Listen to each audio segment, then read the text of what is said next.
पांचवी बड़ी इकोनॉमी और तेजी से ग्रो करने वाली इकोनॉमी इंडिया की बात करें तो अपनी पार्लियामेंट हाउस को नया बनाते हैं, बिल्डिंग को नया बनाते एक नई पार्लियामेंट की बिल्डिंग जो है जिसमें राज्यसभा और लोकसभा जो है वो बनी है और सुना है उसको इनॉग्रेट किया जा रहा है। अब जो इसमें एक सेंट्रल क्वेश्चन है कि इंडिया के अंदर ये डिस्कशन चल पड़ी है कि हमें ये जो ब्रिटिश कॉलोनियल एरा की बिल्डिंग्स हैं इनको रिकंस्ट्रक्ट करना है। अब वक्त आ चुका है, मैं मुसलसल बार बार ये कहता हूँ, वक्त आ चुका है, अब भारत से सीखें कुछ, भारत से कुछ सीखें। हैं। हम मुकाबला उनसे करते हैं, वो पार्लियामेंट में बना रहे हैं पार्लियामेंट और हम जो उनसे अपने घरों को जला रहे जो नई बिल्डिंग है इसके ऊपर Indian culture, Indian tradition, Indian symbol जो है वो जो है वो इसमें सारा हर जगह पे इस्तेमाल किए गए हैं। तो ये जो मेरा ख्याल है जो पिछली बिल्डिंग थी वो तो पुरानी थी, सारी बात है।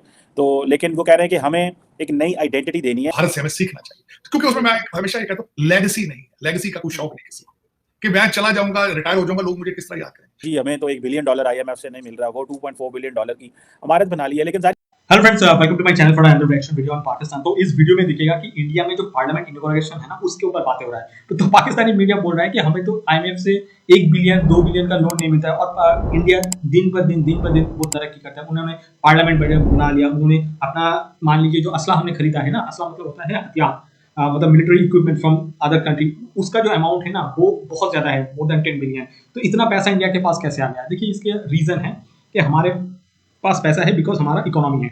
आप अपना इकोनॉमी को सही करेंगे ना, आपके पास पैसा आ जाएगा। ये इंडिविजुअल के लिए भी सही है, आप कंट्री के लिए सही है, स्टेट के लिए सही है, ठीक है। और बहुत लोग बोल रहे हैं कि देखिए पार्लियामेंट इनॉग्रेशन में क्या होता है कि पार्लियामेंट का जो पहला बिल्डिंग था ना, पहला बिल्डिंग में कितना लोग भर सकते थे? वहां पे 543, इतना कम ही था। मतलब लोकसभा में, राज्यसभा में कितना 250, ठीक है।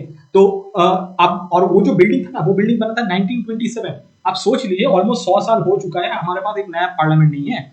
और उसके बाद देखिए हमारा जो पहले जैसे 1927 में जैसा डेमोग्राफी था ना, अभी तो डेमोग्राफी चेंज हो चुका है। आबादी वो जब हमारा देश आजाद हो जाता तब हमारा 30 करोड़ था रफली, ठीक है। अब वो बढ़ के ऑलमोस्ट 140 करोड़ के आसपास हो चुका है।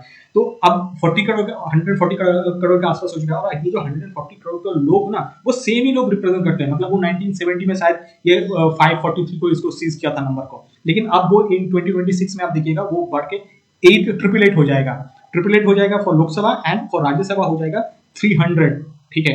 तो आप सोच लीजिए, फर्स्ट वो जो बिल्डिंग है वो बहुत पुराना है, उसके बाद वहां पे जो कैपेसिटी है ना वो उतना सही नहीं है, ठीक है। इसी वजह से यही दो मेन रीजन है जिसके वजह से ये जो पार्लियामेंट का इनॉग्रेशन है ना ये किया गया है। और उसके बाद बहुत सारे लोग जहाँ पे देखिएगा, बहुत सारे लोग आप कांग्रेस के सपोर्टर हो सकते हैं, डीएमके टीएमसी हो सकते हैं, कुछ भी हो सकता है कि वो बोल रहे हैं कि मोदी जी से इनॉग्रेशन होना चाहिए नहीं होना चाहिए। लेकिन मुझे तो नहीं पता, आपको जो सही लगे वो आप मतलब आप उसी हिसाब से अपना लॉजिक देख लीजिए।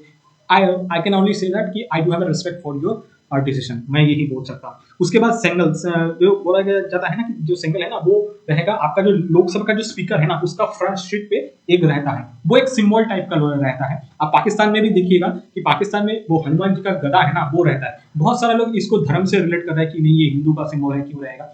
ऐसा कुछ बात नहीं है। बट एनीवेज आपका भी डिफरेंट ओपिनियन है, आई do have respect for that. Anyways आप आ जाते हैं कि पाकिस्तान में मीडिया इसके बारे में क्या बोलते हैं, हम वो सुन लेते हैं। ब्रिटिश कॉलोनियल एरा की बिल्डिंग्स हैं इनको रिकंस्ट्रक्ट करना है और हमें एक इंडिया को नई एक आइडेंटिटी, एक नई शनाख्त जो है वो देनी है।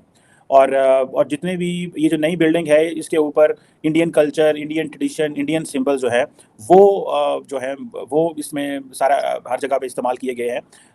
तो ये जो मेरा ख्याल है जो पिछली बिल्डिंग थी वो तो पुरानी थी, सारी बात है। तो लेकिन वो कह रहे हैं कि हमें एक नई आइडेंटिटी देनी है। इधर पाकिस्तान में भी मैं बात करना चाहता हूँ पार्लियामेंट के ऊपर और यहाँ पे कैसे चीज़ें हो रही हैं और किस तरह हम इसका इस्तेमाल करते हैं। लेकिन पहले सर ये जो बात इंडिया में की जा रही है, प्राइम मिनिस्टर मोदी की पॉलिटिक्स के इर्द गिर्द घूमती है कि उनकी गवर्नमेंट को, उनके टेन्योर को 10 ईयर्स हो गए हैं और साथ ही साथ वो इंडिया को एक नई आइडेंटिटी देने की कोशिश कर रहे हैं।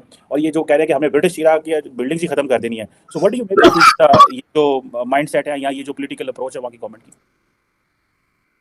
देखें जी, ये जो आइडिया है इसके लिए मजीद तफसीलात की ज़रूरत है कि इनफैक्ट जो है गवर्नमेंट की पॉलिसी क्या है। जबकि दूसरी तरफ दुनिया की पांचवी बड़ी इकोनॉमी और तेजी से ग्रो करने वाली इकोनॉमी इंडिया की बात करें तो अपनी पार्लियामेंट हाउस को नया बनाते हैं, बिल्डिंग को नया बनाते हैं, वो भी 800 करोड़ रुपीस इंडियन। इसी वाले से पाकिस्तानी पब्लिक से बात करेंगे कि हमें हर चीज में मुकाबला करने का शौक है इंडिया से, लेकिन हम फैसला करने में क्यों नहीं उसका मुकाबला करते, हम डिसीजन लेने में क्यों नहीं उसकी तरफ देखते कि जैसे उसने अपनी इकोनॉमी को ग्रो किया, आज अपने इंडिया में वो जैसे तेजी से डेवलपमेंट कर रहे हैं, इंफ्रास्ट्रक्चर बेहतर कर रहे हैं, पार्लियामेंट की बिल्डिंग जो उन्होंने इतने पैसों की नींव बनाई है। पाकिस्तानी पब्लिक इस हवाले से क्या राय रखती है? पाकिस्तान में 75 साल से ऐसा होता है कि हर चीज में हमें शौक रहा है मुकाबला करने का, और वो भी इंडिया से मुकाबला करने का। हम नो डाउट एजुकेशन एजुकेशन में नहीं कर पाए, IT में नहीं कर पाए, लेकिन फिर भी हम हर चीज में लाते हैं। अभी इंडिया में उनकी नई पार्लियामेंट बनी है जो 800 करोड़ इंडियन रुपीज की है, मतलब हमारे वो 26-2700 करोड़, देखिए वो डेवलपमेंट की वजह से, अपनी विजन की वजह से आज आगे जा रहे हैं, पार्लियामेंट कभी बना रहे हैं, इतने पैसा ही बात है, इकॉनमी बेहतर होगी तो ये चीजें होगी। हम जिस बात में आगे, कोई इकॉनमी भी डाउन है, दूसरे नंबर पे अपनी बनी हुई बिल्डिंग्स को जला रहे हैं। मेरा सवाल ये था कि हम मुकाबला उनसे करते हैं, वो पार्लियामेंट में बना रहे हैं पार्लियामेंट, और हम जो उनसे अपने घरों को जला। देखिए पहली बात है पूरा सिस्टम ही खराब है ना, यहाँ तक नौबत आई है किसी रीजन की वजह से आई है, कोई बैठ के बात करने के लिए तैयार नहीं है, बैठेंगे तो सोल्यूशन निकलेगा। तो वो सारी चीजों के साइड इफेक्ट्स जो है ना वो इसको आम आवाम के ऊपर नहीं कर रहे हैं। यूनिटी कैसे आएगी? देखिए यूनिटी आने का तरीका यही है कि सब एक तो न्यूट्रल हो, एक को नहीं हम न्यूट्रल कह सकते, न्यूट्रल सबको होना पड़ेगा, लेकिन हर चीज में बस यहाँ पे वाइंड अप करते हैं, लास्ट क्वेश्चन है, हर चीज में जो मुकाबला करते हैं इंडिया का, इवन हर एक चीज में, तो हमें इस तरह की चीजों में अफसोस क्यों पता है कि आपको बताता हूँ, जो यंग यूथ है ना उसको अफसोस ये हो रहा है कि दुनिया बहुत आगे निकल गई है। यही बात है, ये मेरा असल पॉइंट है जिसके ऊपर मैं रोता हूँ कि भाई सिर्फ इंडिया नहीं, इंडिया का नाम इसलिए लिया जाता है कि नेबर है और हर चीज में हमारे पॉलिटिशियन उसे लेके आते हैं, तो क्यों ना हम भी उसे कुछ सीखें। ओवरऑल दुनिया कितनी तेजी से डेवलप कर चुकी है, चाइना हमारे साथ था, हमारे साथ कहाँ चला इंडिया के इतने बच्चों को वो अपने स्कूल्स में सिखाते हैं, आपका मुकाबला पाकिस्तान से नहीं है, आपका मुकाबला चाइना से है, क्योंकि वो इकोनॉमी की बात करते हैं। हम लोग अभी भी कहते हैं कि भाई हम किसी एक बंदे ने कोई बात की, हम उसे अल्लाह रसूल के नाम पे कत्ल भी कर देते हैं। यहाँ पे हमारी सोच नहीं डेवलप हो रही ना, हम लोग आगे का नहीं सोचे, दुनिया कहाँ तक पहुंच गई है। हम इन इशू से निकलेंगे, अपने जो फिरके में बटे हैं या हम अपनी पार्टियों में बटे हैं उससे निकलेंगे तो आप कुछ कर पाएंगे। यहाँ पे भाई खड़े हैं, कश्मीर के हवाले से कोई बात कर रहे थे, क्या आपने बात की? मैंने हल्का सा सुना, पूरा नहीं सुना। नहीं, वो भाई कह रहे थे कि पाकिस्तान की जो आवाम है वो तो लीडरों के पीछे लड़ने चली जाती है, कश्मीर के पीछे लड़ने नहीं जाती। तो मैंने कहा आवाम कश्मीर के पीछे लड़ नहीं सकती, अक्सर इदारा हमारा जो है पाकिस्तान आर्मी, वो कुछ इस पे रिएक्शन दे, सियासतदान रिएक्शन दे उस पर। कारगिल की वार की, क्या हो गया? कारगिल में जो कुछ हुआ आज तक सबको पता है, हमारा फौजी कितना मरा वापसी पे, किसकी गलती है, किसकी शुगर मिलने थी? हमारी थी, आपकी थी, मियां साहब की थी। क्या करें पाकिस्तान के साथ? मियां साहब इस टाइम क्या कर रहे हैं? डॉलर का रेट क्या है, महंगाई कहाँ पे है? इमरान खान का टाइम अच्छा था, मैं जनरल कहता हूँ अच्छा था, कोई डर नहीं, कोई खौफ नहीं मुझे इनसे। जिंदगी में अल्लाह ताला के हाथ में, जो बंदा सच बोलता है उसको हटा देते हैं। जुल्फिकार भुट्टो के साथ क्या किया, मोहतरमा बेनजीर भुट्टो के साथ क्या किया इन्होंने? कौन सही है? आप ये कह रहे हैं बेनजीर भुट्टो साहबा के साथ क्या किया जुल्फिकार के? मैं वो भी तो सच बोलने वाले थे। फातिमा जिन्ना जो कायदे आजम की बहन थी, उन्हें गद्दार कह दिया। अब आप जनाब उसकी बात करना चाह रहे हैं, ठीक? जो भी है हमारी आवाम के अंदर एक जज्बात है, ठीक है। इंतशार जब फैलता है लोग गुस्सा करते हैं, जज्बात में आके अपना ही नुकसान कर देंगे। मैं उनसे कह रहा था कि इंडिया में अभी पार्लियामेंट बनाई गई है 800 करोड़ की, और हम इंडिया को अपने साथ कंपेयर नहीं कर सकते। क्यों नहीं कर सकते? नहीं कर सकते, इंडिया हमारे साथ है नहीं, हमारे तो खिलाफ है इंडिया। अच्छा, खिलाफ है वो, एक बेसिकली कंपैरिजन है। देखिए कोई अगर अच्छा जा रहा है, ऊपर जा रहा है, तो हमें उसका मुकाबला तो करना चाहिए। रूल ऑफ लॉ है, वो आप बरतानिया में कह दें, बाहर के यूरोप कंट्री में। ब्रिटिश कॉलोनियल एरा की बिल्डिंग्स हैं, इनको रिकंस्ट्रक्ट करना है और हमें एक इंडिया को नई एक आइडेंटिटी, एक नई शनाख्त जो है वो देनी है। और जितने भी ये जो नई बिल्डिंग है इसके ऊपर Indian culture, Indian tradition, Indian symbols जो है वो इसमें सारा हर जगह पे इस्तेमाल किए गए हैं। तो एक जो मेरा ख्याल है जो पिछली बिल्डिंग थी वो तो पुरानी थी, सारी बात है। तो लेकिन वो कह रहे हैं कि हमें एक नई आइडेंटिटी देनी है। इधर पाकिस्तान में भी मैं बात करना चाहता हूँ पार्लियामेंट के ऊपर, और यहाँ पे कैसे चीज़ें हो रही हैं और किस तरह हम इसका इस्तेमाल करते हैं। लेकिन पहले सर, ये जो बात इंडिया में की जा रही है, प्राइम मिनिस्टर मोदी की पॉलिटिक्स के इर्द गिर्द घूमती है कि उनकी गवर्नमेंट को, उनके इस टेन्योर को 10 ईयर्स हो गए हैं, और साथ ही साथ वो इंडिया को एक नई आइडेंटिटी देने की कोशिश कर रहे हैं।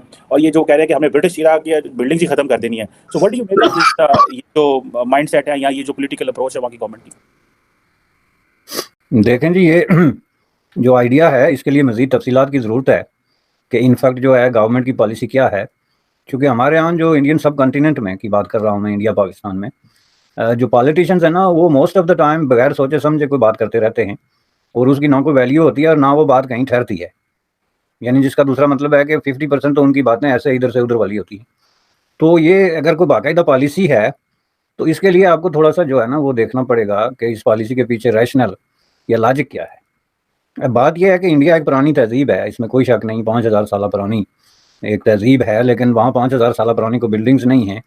ज़ाहिर है बिल्डिंग्स जो हैं वो आके मुगलिया दौर में या फिर जो अंग्रेज़ों के दौर में बनी हैं, तो वो कोई अन इंडियन नहीं है, वो भी एक इंडिया की पहचान है। मसलन अंग्रेज़ों ने ये जो इमारतें बनाई, और मोस्ट ऑफ दी इमारतें जो हैं वो आप देख लें, रेलवे स्टेशन है या पार्लियामेंट हाउस है या जो जो जगह हैं, तो उसमें होता यह है कि जो फोर्सेस ऑफ ऑक्यूपेशन होती हैं उनके चले जाने के बाद उनके जो सिंबल होते हैं ना, जो उन्होंने अपने कोई नेशनल प्राइड के लिए या अपने जो हीरो टाइप लोगों को प्रोजेक्ट करने के लिए बनाए होते हैं, उनको अगर आप डिसमेंटल करें या चेंज करें तो वो बात समझ में आती है, क्योंकि वो एक खास मैसेज दे रहे होते हैं।